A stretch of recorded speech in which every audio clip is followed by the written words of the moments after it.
Assalamualaikum warahmatullahi wabarakatuh. Halo anak-anak semua. Hari ini kita akan belajar tema 7, subtema 1, pembelajaran kedua dengan muatan bahasa Indonesia, IPA, dan SPDP. Sebelum mulai belajar, kita berdoa terlebih dahulu ya. Berdoa dimulai.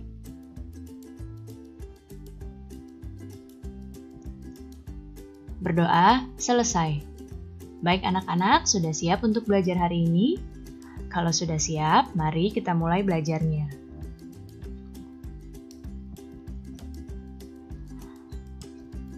Bangsa Eropa datang ke Indonesia untuk mewujudkan semboyan 3G, yaitu Gold, Glory, Gospel. Nah, demi mewujudkan semboyan tersebut, bangsa-bangsa Eropa di Indonesia membentuk pemerintahan kolonial untuk melanggengkan dan memperluas kekuasaan mereka.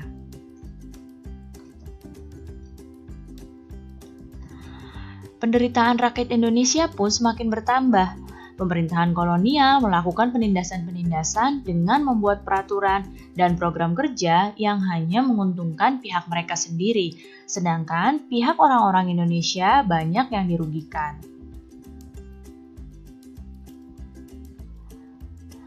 Nah, di sini ada sekelompok anak yang sedang berkumpul dan mereka berbicara dan bertanya pada temannya bagaimana caranya temannya itu bisa tahu tentang sejarah Indonesia.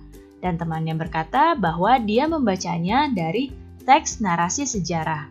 Nah, sekarang kita akan masuk pada muatan bahasa Indonesia. Apa itu teks narasi sejarah? Teks narasi sejarah adalah teks yang berisi tentang cerita peristiwa sejarah yang terjadi di masa lalu. Peristiwa sejarah tersebut disampaikan berdasarkan fakta yang terjadi dan dalam bentuk narasi atau bentuk urutan cerita.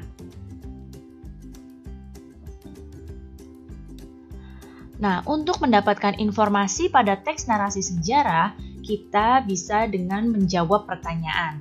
Nah, berikut adalah kata tanya yang dapat kita gunakan untuk mendapatkan informasi pada teks narasi. Yang pertama ada kata tanya apa. Ini digunakan untuk menanyakan nama atau jenis peristiwa yang terjadi di dalam teks. Kemudian, di mana. Kata tanya di mana digunakan untuk menanyakan tempat berlangsungnya peristiwa di dalam teks. Berikutnya, kapan? Kata tanya kapan untuk menanyakan waktu terjadinya peristiwa di dalam teks. Kemudian, siapa? Nah, kata tanya siapa ini untuk menanyakan tokoh atau pelaku yang terlibat di dalam peristiwa yang terjadi di dalam teks yang dibaca. Kemudian, mengapa? Kata tanya mengapa untuk menanyakan penyebab terjadinya peristiwa di dalam teks. Dan kata tanya bagaimana. Kata tanya bagaimana ini untuk menanyakan cara atau keadaan saat terjadinya peristiwa dalam teks. Sekarang kita akan mencoba menjawab pertanyaan dari sebuah teks narasi sejarah. Sekarang kalian bacalah terlebih dahulu teks berikut ini di dalam hati.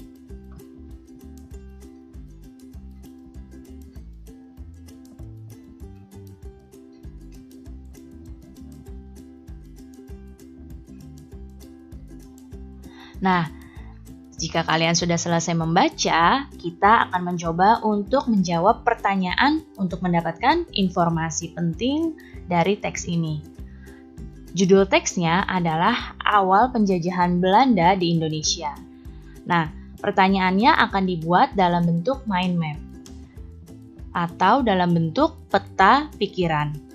Pertanyaan yang pertama, siapa tokoh yang memimpin kedatangan Belanda ke Indonesia? Nah, di dalam teks di sini jawabannya adalah Cornelis de Houtman. Kemudian pertanyaan berikutnya, di mana tempat pertama kali kedatangan Belanda di Indonesia? Di dalam teks jawabannya adalah di Banten. Kemudian pertanyaan berikutnya menggunakan kata tanya apa? Apa tujuan awal mereka datang ke Indonesia? Nah, tujuan awal Belanda datang ke Indonesia adalah untuk membeli dan berdagang rempah-rempah. Kemudian berikutnya menggunakan kata tanya kapan. Kapan Belanda mendirikan VOC? Nah, di sini ada ya. Belanda mendirikan VOC pada tahun 1602. Berikutnya menggunakan kata tanya bagaimana. Bagaimana sikap para pedagang Belanda terhadap rakyat? Nah, berdasarkan teks, mereka bersikap sewenang-wenang. Dan pertanyaan berikutnya adalah kata tanya mengapa. Mengapa kegiatan jual beli rempah dengan VOC sangat merugikan rakyat? Nah, di teks ada, yaitu karena harga rempah yang dijual harus sesuai dengan harga yang ditetapkan VOC. Nah, jadi kita sudah menjawab pertanyaan-pertanyaan ini berdasarkan teks dan menggunakan kata tanya yang tadi sudah kita bahas.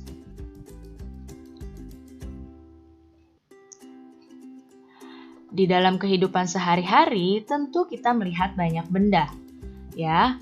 Nah, ini ada benda-benda seperti meja, kursi, pensil, kemudian ada air dalam gelas, dalam botol, di dalam ember, ada juga balon udara, gas, dan juga asap. Nah, benda-benda yang kita lihat dan kita temui itu memiliki wujud yang berbeda-beda. Meskipun hanya memiliki 3 wujud, yaitu padat, cair, dan gas, benda dapat mengalami perubahan wujud yang disebabkan oleh lingkungan sekitarnya. Apa saja perubahan wujud pada benda? Adakah di antara kalian yang tahu? Ya, perubahan wujud benda yaitu. Nah, benda kan dibagi menjadi 3. Ada benda padat, ada benda cair, dan ada benda gas. Yang pertama adalah perubahan wujud dari cair ke padat. Dari cair ke padat. Itu disebut dengan membeku. Ya, benda cair menjadi padat itu disebut membeku. Kemudian, perubahan wujud dari padat ke cair. Dari padat ke cair ini disebut dengan mencair. Perubahan wujud berikutnya dari cair ke gas. Dari cair ke gas itu disebut dengan menguap. Yang berikutnya adalah dari gas ke cair. Dari gas ke cair ini disebut dengan mengembun. Berikutnya, dari padat ke gas. Benda padat ke gas itu disebut dengan perubahannya menyublim. Dan dari gas ke padat ini disebut dengan mengkristal. Jadi ada 6 perubahan wujud benda, yaitu membeku, mencair, menguap, mengembun, menyublim, dan mengkristal. Nah, kita akan membahas contohnya dari membeku, mencair, dan menguap terlebih dahulu. Membeku. Membeku adalah perubahan wujud benda dari cair ke padat. Nah, di sini contohnya adalah air yang dimasukkan ke dalam freezer akan mengeras. Air itu kan tadinya benda cair. Ketika dimasukkan ke freezer, air tersebut akan mengeras karena terjadi perubahan suhu. Kemudian, lilin yang kembali membeku setelah meleleh. Ketika kita menyalakan lilin, lilin tersebut akan mencair. Tapi, lama-kelamaan lilin yang sudah mencair tersebut akan membeku karena tidak terkena panas lagi. Perubahan wujud berikutnya adalah mencair. Mencair adalah perubahan wujud dari padat ke cair. Contohnya adalah es batu yang didiamkan akan mencair. Kalau kamu mengambil es batu, kemudian ditaruh di suhu ruangan, es batu tersebut akan mencair dan kembali menjadi air. Dan di sini lilin yang dipanaskan akan mencair. Ya, jadi lilin jika terkena api itu akan meleleh, akan mencair. Itu adalah peristiwa mencair. Kemudian menguap. Menguap adalah perubahan wujud benda dari cair ke gas. Contohnya adalah Air yang dipanaskan lama-kelamaan akan menjadi uap air. Ketika kamu merebus air, itu lama-kelamaan airnya jika mendidih akan menjadi uap air. Dan contoh berikutnya, baju yang basah jika dijemur akan kering.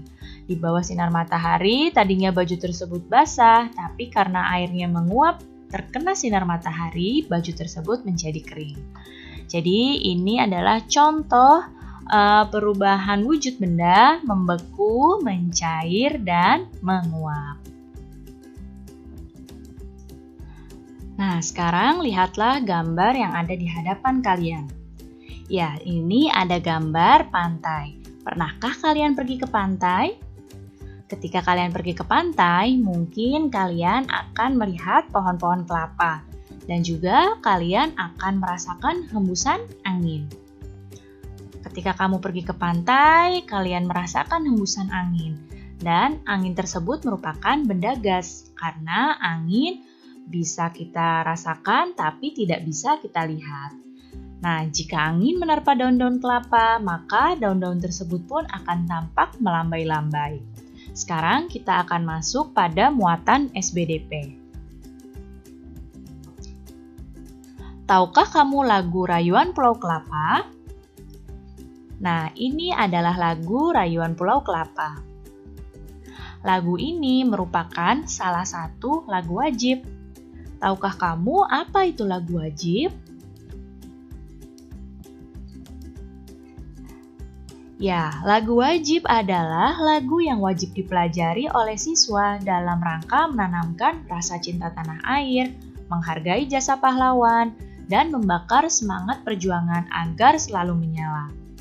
Nah, lagu wajib memiliki beberapa ciri-ciri. Ciri-ciri lagu wajib yang pertama yaitu lirik lagunya bertujuan untuk menanamkan sikap cinta tanah air, kepahlawanan, nasionalisme, serta rela berkorban. Ciri yang kedua adalah biasanya lagu wajib menggunakan irama yang penuh semangat dan atau juga berupa himne. Ciri berikutnya yaitu lagu-lagu yang wajib diajarkan, lagu-lagu wajib diajarkan, dipelajari, dan dihayati sesuai dengan maksud dan tujuan yang terkandung di dalamnya. Baik anak-anak, cukup sekian ya penjelasan Ibu kali ini. Mudah-mudahan kalian paham dan mengerti. Terima kasih anak-anak semua, sampai jumpa lagi. Wassalamualaikum warahmatullahi wabarakatuh.